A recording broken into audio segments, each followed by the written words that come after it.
ഇപ്പോൾ രാജ്യമൊന്നാകെ ചർച്ച ചെയ്യുന്നത് E20യെ കുറിച്ചാണ്.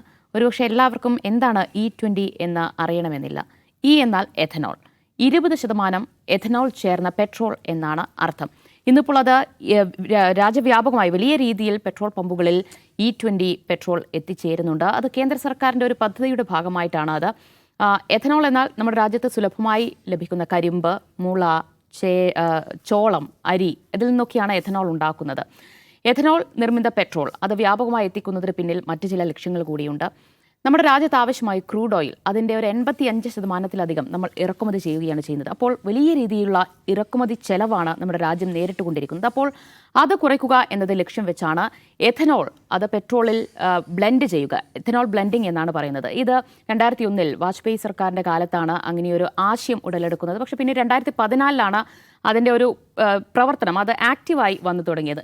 നേരത്തെ അത് 5% ഇന്നത് 20% എത്തിയിരിക്കുകയാണ്. 20% എഥനോൾ മിശ്രിത പെട്രോളാണ് നമ്മുടെ പെട്രോൾ പമ്പുകളിൽ എത്തുന്നത്. പക്ഷേ ഇതിനെതിരെ വലിയ രീതിയിലുള്ള വിമർശനം, പരാതികളൊക്കെ ഉയർന്നു വരുന്നുണ്ട്. ഇത് ഉപയോഗിച്ചു കഴിഞ്ഞാൽ നമ്മുടെ വാഹനങ്ങൾക്ക് വലിയ രീതിയിൽ തകരാറുകൾ, വളരെ വേഗത്തിൽ തകരാറുകൾ സംഭവിക്കും, എഞ്ചിൻ തകരാറൊക്കെ സംഭവിക്കുമെന്നാണ് ഈ മേഖലയിലെ വിദഗ്ധരൊക്കെ അഭിപ്രായപ്പെടുന്നത്. അതുപോലെ തന്നെ ഈ എഥനോൾ ആഡ് ചെയ്യുന്നതിലൂടെ വലിയ രീതിയിലുള്ള കൊള്ള കൂടി നമ്മുടെ രാജ്യത്ത് നടക്കുന്നു എന്നുകൂടി പരാതികൾ, വിമർശനങ്ങൾ ഉയർന്നു വരുന്നുണ്ട്. എന്താണ് ഇതിലെ വാസ്തവം എന്നാണ് നമ്മൾ പരിശോധിക്കാൻ പോകുന്നത്. അജംസിന് ഒരുപക്ഷെ ഇതിനെക്കുറിച്ച് നേരത്തെ വീഡിയോ ഒക്കെ ചെയ്തിട്ടുണ്ട്. അപ്പോൾ ഇതിനെക്കുറിച്ച് വ്യക്തമായി അറിയാൻ കഴിയും. എന്താണ് ആക്ച്വലി E20 ആഡ്, ഈ എഥനോൾ പെട്രോളിൽ ആഡ് ചെയ്യുന്നതിലൂടെ സംഭവിക്കുന്നത്? എന്താണ് അതിലൂടെ ലക്ഷ്യമിടുന്നത് കേന്ദ്ര സർക്കാർ? ഞാൻ ഈ സംഭവം അറിയുന്നത് തന്നെ എൻ്റെ കാറിന് മൈലേജ് പറഞ്ഞപ്പോഴാണ്. എൻ്റെ കാറിന് മുമ്പ് കിട്ടിക്കുന്ന മൈലേജ് എനിക്ക് കിട്ടുന്നില്ല. അപ്പോൾ ഞാൻ വർക്ക്ഷോപ്പിൽ ചോദിച്ചു, വർക്ക്ഷോപ്പുകാരാണ് പറഞ്ഞത് ഇങ്ങനൊരു സംഭവമുണ്ട്. ഇതിൻ്റെ വാർത്തകളെ പറ്റി നമുക്കറിയില്ല, ജേർണലിസ്റ്റുകളായി നമുക്കറിയില്ല. ഇങ്ങനൊരു വാർത്ത ഞാൻ പറയുന്നത് 2-3 വർഷം മുമ്പുള്ള കാര്യമാണ് പറയുന്നത്. ഒരു 3 കൊല്ലം മുമ്പാണ് ഇതെൻ്റെ ശ്രദ്ധയിൽ വരുന്നത്. അപ്പോൾ ഞാൻ വർക്ക്ഷോപ്പിൽ സംസാരിച്ചു പറഞ്ഞു ഇത് ഇവർ റോൾ ഔട്ട് ചെയ്തുകൊണ്ടിരിക്കുകയാണ്. ഇപ്പോൾ ആ സമയത്ത് 10% ആയിരുന്നു, പിന്നെ 20% ആക്കുകയാണ് ചെയ്തത്. 20% ആക്കിയത് ഇപ്പോഴാണ്. അപ്പോൾ ഈ 10% ഉണ്ട്, അത് മൈലേജ് കുറയ്ക്കുന്നുണ്ട് എന്ന പരാതി പല സ്ഥലത്തുനിന്നും വരുന്നുണ്ട് എന്ന് വർക്ക്ഷോപ്പുകാരൻ പറഞ്ഞപ്പോഴാണ് ഞാനിത് തന്നെ ശ്രദ്ധിക്കുന്നത്. കാർ വാങ്ങിയൊരു 5-6 വർഷത്തിന് ശേഷമാണ്. അപ്പം ഈ 2020 ശേഷമാണ് ഇതെൻ്റെ ശ്രദ്ധയിൽ വരുന്നത് E20 പ്രശ്നമുള്ളത്.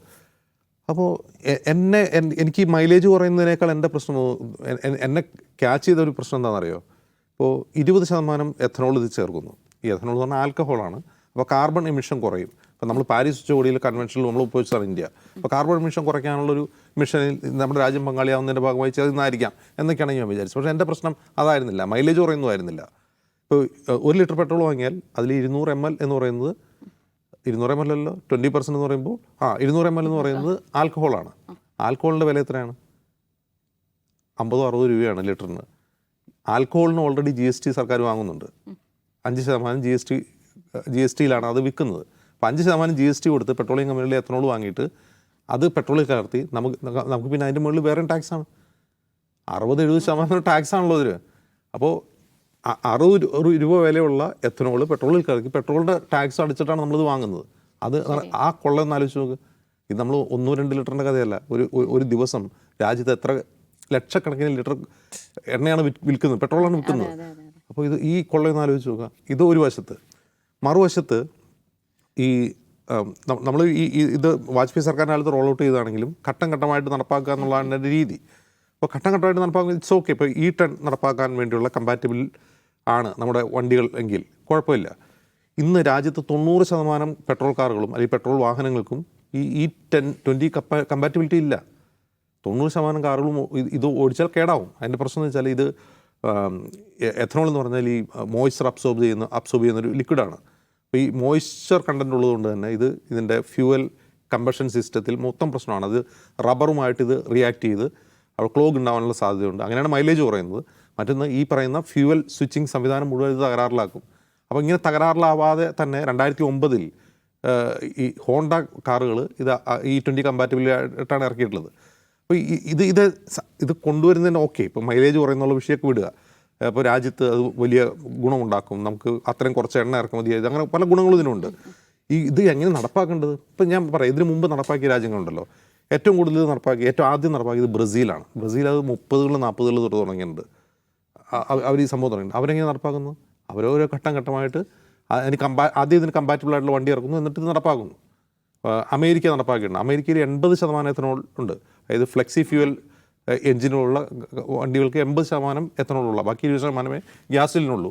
അത് വെച്ചിട്ട് ഓടിക്കാവുന്ന സംവിധാനങ്ങളുണ്ട്. പക്ഷെ അവിടെ എത്തനോൾ ഫ്രീ ആയിട്ടുള്ള ഇത് ലഭ്യമാണ്. ഇപ്പോൾ പഴയ വണ്ടികൾ, ഇപ്പോൾ നമ്മുടെ വണ്ടികളൊക്കെ പഴയതാണ്, നമ്മുടെ ഈ E20 നമ്മുടെ കമ്പാറ്റബിലിറ്റി ഇല്ല, നമുക്ക് എന്ത് ചെയ്യാൻ പറ്റണം? എത്തനോൾ ഇല്ലാത്ത പെട്രോൾ തരണം. അത് തരുന്നില്ല എന്നുള്ളതാണ് പ്രശ്നം. അപ്പോൾ യൂറോപ്യൻ യൂണിയനിലും എനിക്ക് തോന്നുന്നു E10 ഒക്കെയാണ് അവിടെ നടപ്പാക്കിയിട്ടുള്ളത്. അവരിങ്ങനെ അല്ലാത്ത, അതൊരു കസ്റ്റമർ റൈറ്റ് ആണല്ലോ. എൻ്റെ വണ്ടിയിൽ ഈ പെട്രോൾ അടിക്കാൻ പറ്റില്ല, അപ്പോൾ എനിക്ക് എന്ത് വേണം? എത്തനോൾ ഇല്ലാത്ത പെട്രോൾ വേണം എന്നുള്ളത് എൻ്റെ ഒരു ഉപഭോക്തൃ അവകാശമാണ്. ഈ ഉപഭോക്തൃ അവകാശത്തെയാണ് സുപ്രീം കോടതി കഴിഞ്ഞ ദിവസം തള്ളിക്കളഞ്ഞത്. അതായത് ഒരു പൊതു താല്പര്യം സുപ്രീം കോടതിയിൽ വന്നു, ഇത് കർഷകർക്ക് നല്ലതാണെന്ന് പറഞ്ഞിട്ട് ഈ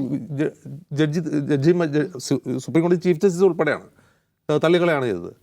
നമ്മൾ പൈസ കൊടുത്ത് വാങ്ങിയ കാറിൽ, ആ കാറിൽ ഉപയോഗിക്കാൻ പാടില്ലാത്ത പെട്രോൾ നിർബന്ധമായിട്ട് നിങ്ങൾ അടിച്ചേ പറ്റൂ എന്ന് സർക്കാർ പറയുമ്പോൾ അത് പറ്റില്ല എന്ന് പറഞ്ഞ് കോടതി പോയിട്ട് കോടതി പറയുകയാണ് അതൊന്നും കേൾക്കാൻ പറ്റില്ല എന്ന്.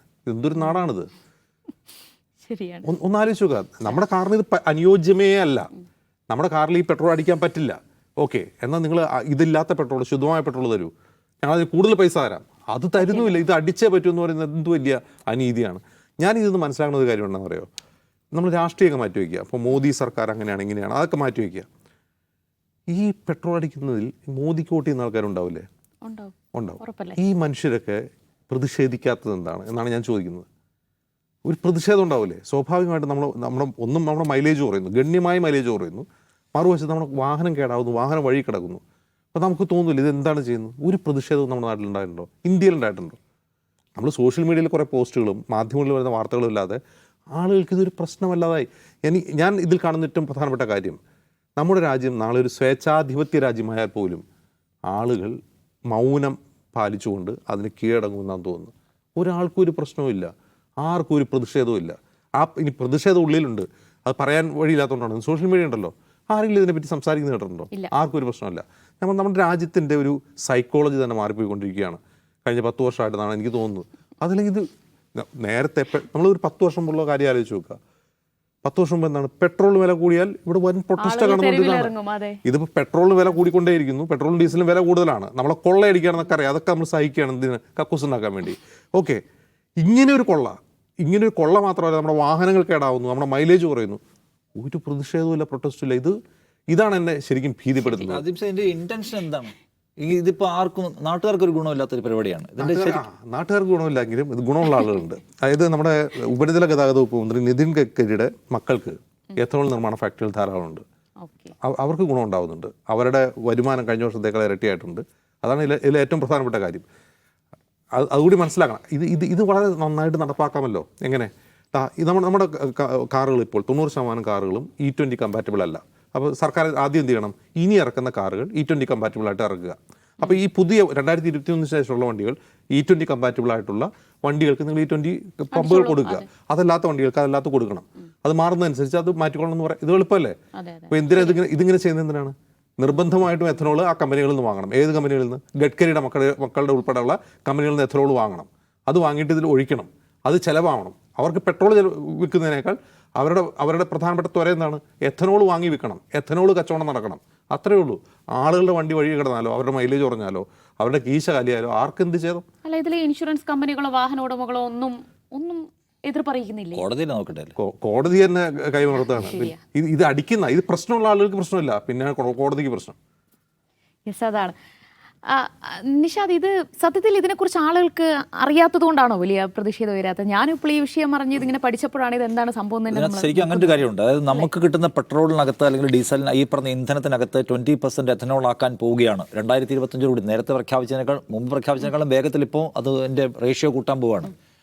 ഈ യാഥാർത്ഥ്യം ബഹുഭൂരിപക്ഷം മനുഷ്യർ ഇപ്പോഴും അറിഞ്ഞിട്ടില്ല എന്ന പ്രശ്നമുണ്ട്. ആളുകൾ ഇപ്പോഴും മൈലേജ് കുറഞ്ഞതിനെക്കുറിച്ച്, വണ്ടി സ്റ്റാർട്ടാവാത്തതിനെക്കുറിച്ച്, വണ്ടിയിൽ മറ്റ് പ്രശ്നങ്ങൾ ഉണ്ടാകുന്നതിനെക്കുറിച്ചൊക്കെ ആകുലപ്പെടുകയും വർക്ക്ഷോപ്പിൽ പോവുകയും ചെയ്യുന്നുണ്ടെങ്കിലും ഇതിൻ്റെ ഒരു റീസൺ ഈ എഥനോൾ മിക്സിംഗ് ആണ് എന്ന കാര്യം പൂർണ്ണമായും ആളുകൾക്ക് മനസ്സിലായിട്ടില്ല. അങ്ങനെ പല കാര്യങ്ങളും മനുഷ്യർ അറിയാതെ ഈ രാജ്യത്ത് നടക്കുന്നുണ്ട് എന്ന കാര്യം നമ്മൾ അറിയേണ്ടതുണ്ട്. എങ്ങനെയാണ് ഇപ്പോൾ ലോകത്ത് നിങ്ങൾക്കിപ്പോൾ 106 രൂപയ്ക്കാണ് നിങ്ങൾ പെട്രോൾ അടിക്കുന്നത് എന്ന് വിചാരിച്ചാൽ 106 രൂപയിൽ താഴെ നിങ്ങൾക്ക് പെട്രോൾ തരാൻ കഴിയുന്ന സാഹചര്യം ഇന്ത്യയിൽ ഇപ്പോൾ ഉണ്ട്. എന്താ തരാത്തതിൻ്റെ കാരണം എന്താണ്? തരാത്തതിൻ്റെ കാരണം ലോകത്ത് ക്രൂഡ് ഓയിലിന് വില കുറയും, ഇവിടെ കിട്ടുമ്പോൾ നമ്മളെന്ത് ചെയ്യും? ക്രൂഡ് ഓയിൽ വില കുറയുമ്പോൾ നമ്മൾ ടാക്സ് അങ്ങോട്ട് കയറ്റി വയ്ക്കും. എക്സൈസ് ഡ്യൂട്ടി ഉണ്ട്, സ്പെഷ്യൽ എക്സൈസ് ഡ്യൂട്ടി ഉണ്ട്, സെസ്സുകളുണ്ട്. ഇവയെല്ലാം ഉയർത്തി വെച്ചുകൊണ്ട് നമ്മളെന്ത് ചെയ്യും? ജനങ്ങൾക്ക് അതിൻ്റെ ഭാരം അതിൻ്റെ ഒരു ഇളവ് കിട്ടരുത് നിർബന്ധ ബുദ്ധിയിലാണ് ഗവൺമെൻറ് പ്രവർത്തിക്കുന്നത്. ഗവൺമെൻറ്റിനോട് ചോദിച്ചാൽ ഗവൺമെൻറ് പറയും ഇപ്പം വില കുറഞ്ഞിട്ടുണ്ട്, ശരിയാണ്, പക്ഷേ നമുക്ക് ലോക്കൽ മാർക്കറ്റ് വില കുറഞ്ഞിട്ടില്ല, നാളെ വില കൂടും, അന്താരാഷ്ട്ര മാർക്കറ്റ് വില കൂടുമ്പോഴും നിങ്ങളത് അറിയാതെ ഞങ്ങളത് മെയിൻറ്റെയിൻ ചെയ്യും, അതിന് ഞങ്ങൾക്ക് ഇപ്പോഴത്തെ ഈ പൈസ എടുക്കേണ്ടതുണ്ടെന്നാണ്. പക്ഷേ ഒരു കാര്യം ആലോചിക്കണം, അന്താരാഷ്ട്ര മാർക്കറ്റിൽ കൂടിയ സമയത്തൊക്കെ നല്ലതുപോലെ കൂടിയതുകൊണ്ടാണ് 84 കിടന്ന പെട്രോളിന് വില ഇപ്പം 106 എത്തി നിൽക്കുന്നത് നമ്മൾ ആലോചിക്കണം. കൂടിയപ്പോൾ അതിൻ്റെ ഭാരം മുഴുവൻ നമ്മുടെ തലക്കടിച്ച് തന്നവർ, കുറഞ്ഞപ്പോൾ അതിൻ്റെ ഇളവ് മുഴുവൻ അവർ തന്നെ എടുക്കുകയാണ്. ഈ പൈസ മുഴുവൻ കൊണ്ടുവന്നു. എന്തിനാണ് എന്നാണ് ഇനി അറിയേണ്ട കാര്യം. കാരണം ഇവിടെ ഈ പലതരത്തിലുള്ള അത് കൊണ്ടുവന്ന മുഴുവൻ റോഡ് പണിയാണെന്നാണ് ഒരു കാര്യം. നാഷണൽ ഹൈവേ കേരളത്തിൽ പണിതില്ലേ, ഇന്ത്യയിലാകമാനം പണിയുന്നില്ലെന്നാണ്. നാഷണൽ ഹൈവേ പണിയുന്നുണ്ട്, അത് വസ്തുതയാണ് കേട്ടോ. പക്ഷേ ആ നാഷണൽ ഹൈവേ കൂടി വണ്ടി ഓടിക്കുന്നതിന് ജീവിതാവസാനം വരെ ടാക്സ് അല്ല, ഫീ, ടോൾ എന്നുള്ള വാക്ക് നിർത്തി, ഫീ, യൂസർ ഫീ. എപ്പോൾ ഉപയോഗിക്കുന്നു അപ്പോഴെല്ലാം പൈസ. അല്ലാതെ കമ്പനിക്ക് അത് ഉണ്ടാക്കാനുള്ള പൈസ ചിലവ് കിട്ടിക്കഴിഞ്ഞാൽ പിന്നെ നിർത്തുക എന്നുള്ള ഏർപ്പാടുണ്ടായിരുന്നല്ലോ പണ്ട്. അപ്പം അതില്ല, ജീവിതാന്ത്യം വരെ നിങ്ങൾ കൊടുത്തുകൊണ്ടിരിക്കണം. അപ്പോൾ ഈ പെട്രോൾ അതാ, അപ്പോൾ ഈ പെട്രോളിൻ്റെ പൈസ, ഈ അധിക ഈ ടാക്സ് എങ്ങോട്ടാണ് പോകുന്നത്? ആ ക്വസ്റ്റ്യൻ അവിടെ ഉണ്ട്. അപ്പോൾ ഈ എഥനോളിൻ്റെ കാര്യത്തിൽ അതാണ് സംഭവിക്കുന്നത്. എഥനോളിൻ്റെ കാര്യത്തിൽ നമ്മുടെ ക്വസ്റ്റ്യൻസ് ഉണ്ട്. നിങ്ങൾ എഥനോൾ ചേർക്കുന്ന വഴി നിങ്ങൾക്ക് ഇവിടുത്തെ കർഷകരെ സഹായിക്കാനാണെന്ന് പറയുന്നു. എന്ന് മാത്രമല്ല, വിദേശത്തുനിന്ന് ക്രൂഡ് ഇറക്കുമതി ചെയ്യുന്നത് കുറയ്ക്കാൻ പറ്റും, സാമ്പത്തിക സ്വാശ്രയത്തിലേക്ക് രാജ്യത്തിന് പോകാൻ പറ്റും, വലിയ കാര്യങ്ങളാണ് പറയുന്നത്. ശരി, ഓക്കെ. പക്ഷേ ഈ കോടി വണ്ടികൾ ഇതിലെ ഓടുന്നുണ്ട്. അതിൻ്റെ എല്ലാം എഞ്ചിൻ്റെ എഫിഷ്യൻസി ഇത് ബാധിക്കാൻ പോകുന്നു, ഫ്യുവൽ എഫിഷ്യൻസിയെ ബാധിക്കാൻ പോകുന്നു. അതിനാരും സമാനം പറയാം. നിങ്ങളത് വിശദീകരിക്കും. 2010 മുമ്പോ 2001 മുമ്പോ ഇറങ്ങിയിട്ടുള്ള വണ്ടികൾക്കൊന്നും ഇതിൻ്റെ റെസിസ്റ്റൻസ് സംവിധാനമില്ല.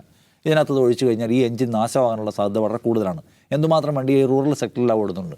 അവയ്ക്കുണ്ടാകുന്ന ടെക്നിക്കൽ ഇഷ്യൂസിനെ കുറിച്ച് നിങ്ങളുടെ മറുപടി എന്താണ്? വിശദീകരിക്കപ്പെട്ടിട്ടില്ലല്ലോ. അതിപ്പോൾ നമ്മളിവിടെ ഇപ്പോൾ നിങ്ങൾ ഈ ഓടിച്ചുകൊണ്ടിരിക്കുന്ന വോട്ടിംഗ് മെഷീൻ എന്ന് പറയുന്ന സംഗതി, അത് ഹാക്ക് ചെയ്യാൻ കഴിയുന്നതാണെന്ന് ലോകത്ത് പല ആൾക്കാരും കാണിച്ചു തന്നിട്ടുണ്ട്. തെരഞ്ഞെടുപ്പ് കമ്മീഷനെ നിങ്ങൾക്ക് വല്ലതും പറയാനുണ്ടോ ചോദിച്ചാൽ, രാജ്യത്തിൻ്റെ പൊതുസുരക്ഷയെ അപകടത്തിലാക്കുന്ന ക്വസ്റ്റ്യൻസ് ചോദിക്കരുതെന്ന് പറയും. അപ്പോൾ വളരെ മൗലികമായ ചോദ്യങ്ങൾ നാം ചോദിച്ചാൽ അവയൊന്നും അഡ്രസ്സ് ചെയ്യപ്പെടില്ലെന്ന് മാത്രമല്ല, അവയെല്ലാം സാമ്പത്തിക സ്വാശ്രയത്തിനെതിരായി നിലകൊള്ളുന്ന ഹർജിക്കാരൻ്റെ ദുരൂഹ താല്പര്യം എന്ന് പറയും, കർഷകരുടെ താല്പര്യത്തിനെതിരായി നിലകൊള്ളുന്ന ഹർജിക്കാരൻ്റെ വിദണ്ഡവാദം എന്ന് പറയും. അപ്പോൾ ഈ പ്രശ്നങ്ങൾ ഉന്നയിച്ചുകൊണ്ടാണ് ഇത് അതിന് ലോകത്ത് എന്തിൻ്റെയും ബെനിഫിഷ്യറി ആവേണ്ടത്. നമ്മുടെ സർക്കാർ നടപ്പിലാക്കേണ്ട ഏത് നല്ല പദ്ധതിയുടെയും ബെനിഫിഷ്യറി ആവേണ്ടതാരാണ്? ജനമാണ്, അല്ലേ? നമ്മൾ ലോകത്തെ 5 ട്രില്യൺ എക്കണോമി ആയിട്ട് വരാൻ പോവുകയാണ്, സാമ്പത്തിക ശക്തിയായിട്ട് മാറാൻ പോകുന്നു. ഇപ്പം തന്നെ നമ്മൾ വൻ സാമ്പത്തിക ശക്തിയാണ്. ആരാണ് ഇതിൻ്റെ ബെനിഫിഷ്യറി ആവേണ്ടത്? ബെനിഫിഷ്യറി സാധാരണക്കാരനാണ്. അയാളുടെ ഡിവിഡൻഡ് എവിടെ? അയാൾക്ക് ഇതിന് കിട്ടുന്ന ആനുകൂല്യം എവിടെ? ഇതിൻ്റെ മുഴുവൻ ഭാരം സഹിക്കുകയാണ് നമ്മൾ. അപ്പോൾ ഈ പറയുന്ന സംവിധാനം നടപ്പിലാക്കുമ്പോൾ അതിൻ്റെ ബെനിഫിഷ്യറി ആരെന്ന് ചോദിച്ചാൽ ആരാണ്? റഷ്യയിൽ നിന്നാണ്. ഇപ്പോൾ റഷ്യ വീണ്ടും നമുക്ക് എണ്ണ വില കുറച്ചിട്ടുണ്ട്. അപ്പോൾ കുറഞ്ഞ വിലയ്ക്ക് ഇവിടെ കിട്ടാൻ പോവാണ്. നമുക്ക് വല്ലതും കിട്ടുമോ? റിലയൻസിനും നായാരയ്ക്കും കിട്ടും. അവരുടെ 49,800 കോടിയാണ് കഴിഞ്ഞ 3 വർഷത്തെ റിലയൻസിൻ്റെ മാത്രം ലാഭം. ഏത്? റഷ്യയിൽ നിന്ന് എണ്ണ ഇങ്ങോട്ട് കൊണ്ടുവരുന്നു, സംസ്കരിക്കുന്നു, വിദേശ രാജ്യങ്ങൾ കയറ്റി അയക്കുന്നു. നമുക്കെത്രയാണ്? 105, 106. ജില്ല അനുസരിച്ച് ഓരോ രൂപ വെച്ച് മാറിക്കൊണ്ടിരിക്കും കേട്ടോ. അപ്പോൾ കോഴിക്കോടാണ് 105, മലപ്പുറത്ത് പോയാൽ 106 തോന്നുന്നു. അപ്പം ഞാൻ പറഞ്ഞു വരുന്നത്, ഇതിൻ്റെ ഒന്നും ഗുണം റിലയൻസിനും നായാരയ്ക്കും അത്. ഇനിയിപ്പോൾ എഥനോളാണ് ചേർക്കാൻ പോകുന്നതിൽ അത് ഗഡ്കരിയുടെ 2 മക്കളുണ്ട്, അവർക്ക് വലിയ കമ്പനികളുണ്ട്, അവർക്ക് പിന്നെ വൻകിട കമ്പനികൾ വേറെയുമുണ്ട്. ഇതിൻ്റെ പ്രശ്നം എന്ന് വെച്ചാൽ എല്ലാത്തിൻ്റെയും ഇളവുകൾ, എല്ലാത്തിൻ്റെയും ആനുകൂല്യങ്ങൾ ഒന്നാമത് കോർപ്പറേറ്റുകൾക്ക്, വൻകിട കമ്പനികൾക്ക്. കാരണം കമ്പനികൾ എന്ന് പരത്തിയൊന്നും പറയണ്ട, അദ്ദേഹത്തിന് ചില ചെറിയ ഒരു ക്ലോസ് ഗ്രൂപ്പുണ്ട്, ക്ലോസ് ഫ്രണ്ട്സിൻ്റെ, അവർക്കാണ് കൂടുതലും ആനുകൂല്യങ്ങൾ കിട്ടുക. അപ്പോൾ ഇത് എങ്ങനെയാണ് പൊതുജനത്തെ വഞ്ചിക്കുക, പൊതുജനത്തെ വാല്യൂ ചെയ്യാതിരിക്കുക? നിങ്ങൾക്ക് പല കൺസേണും ഉണ്ടാവും, നിങ്ങളുടെ വണ്ടികളെക്കുറിച്ചുള്ള ആശങ്ക ഉണ്ടാവും. അതവിടെ നിൽക്കട്ടെ, ഞങ്ങൾ നടപ്പിലാക്കാൻ തീരുമാനിച്ചിരിക്കുന്നു. 5% കിടന്നാണ് 20% എഥനോൾ ചേർക്കുക. ചിലർ പ്രശ്നങ്ങൾ ഉണ്ടാക്കാൻ പോകും. നിങ്ങൾ എവിടെ പോയി തപ്പി നോക്കിയാലും എഥനോൾ ചേർക്കുന്നതെന്ന് പറയുന്നത് കുഴപ്പമുണ്ടാക്കും. അല്ലെങ്കിൽ നിങ്ങൾ അതിന് കോമ്പാറ്റബിൾ ആയിട്ടുള്ള, അതിന് പറ്റുന്ന മെക്കാനിസം ഉള്ള ടെക്നോളജി ഉള്ള വണ്ടി ഇറക്കണം. അതൊന്നും ഇല്ലാതെ എപ്പോഴും എങ്ങനെയാണ്? നമ്മൾ നോട്ട് നിരോധിക്കാൻ പോവാണ്. നോട്ട് നിരോധിക്കാൻ പോകുമ്പോൾ അതെങ്ങനെയായിരിക്കും നമ്മുടെ സാമ്പത്തിക മേഖലയെ സ്വാധീനിക്കുക, ഇമ്പാക്റ്റ് ചെയ്യുക? അതിനെക്കുറിച്ചൊന്നുമില്ല. നോട്ടങ്ങ് നിരോധിക്കുക രാത്രി. നമ്മൾ കോവിഡുമായി ബന്ധപ്പെട്ട് രാജ്യം അങ്ങോട്ട് പൂട്ടിയിടാൻ പോവാണ്. ഇന്ന് രാത്രി 8 മണിക്ക് ശേഷം ആരും ഇങ്ങോട്ട് പോകണ്ട. 10,000-കണക്കിന് മനുഷ്യർ ചെരുപ്പ് പോലില്ലാതെ ഇത്രയധികം നടന്നു പോകുന്നുണ്ടോ? അവരെവിടെ പോയി, എങ്ങനെ പോകും? അതൊന്നും ഇവരുടെ വിഷയമല്ല. നമ്മുടെ സാമൂഹ്യ ശരീരം, നമ്മുടെ സാമ്പത്തിക ശരീരം, അതിൻ്റെ കപ്പാസിറ്റി ഒന്നും അറിയാതെ വിപ്ലവങ്ങളെന്ന പേരിൽ ഓരോ തോന്നിയാസങ്ങൾ ഇവർ തീരുമാനിക്കും. അതിൻ്റെ മുഴുവൻ ഭാരവും കെടുതിയും ജനം അനുഭവിക്കേണ്ടി വരും. വീണ്ടും ഒരു ദുര്യോഗത്തിൻ്റെ കഥ, അത്രേ ഉള്ളൂ. യെസ്, അതാണ് ഇവിടെ അജിംസ് പറഞ്ഞപ്പോഴാണ് കഴിഞ്ഞ കുറച്ച് നാളായി എൻ്റെ വണ്ടിക്കും ഇതുപോലെയുള്ള സ്റ്റാർട്ടിംഗ് ട്രബിൾ, എഞ്ചിൻ പ്രശ്നങ്ങൾ ഇങ്ങനെ തുടർച്ചയായി നേരിട്ടുകൊണ്ടിരിക്കുന്നുണ്ട്. പലതവണ കാണിച്ചു, പക്ഷേ ശരിയായില്ല. നിങ്ങളൊന്ന് ആലോചിച്ച് നോക്കൂ, നിങ്ങളുടെ വാഹനങ്ങൾക്കും ഇതുപോലെയുള്ള പ്രശ്നങ്ങൾ ഉണ്ടായിട്ടുണ്ടോ എന്ന്. ഉണ്ടായിട്ടുണ്ടെങ്കിൽ നമ്മൾ നല്ല അടിപൊളിയായിട്ട് പറ്റിക്കപ്പെടുകയാണ്. അത്രയേ ഉള്ളൂ.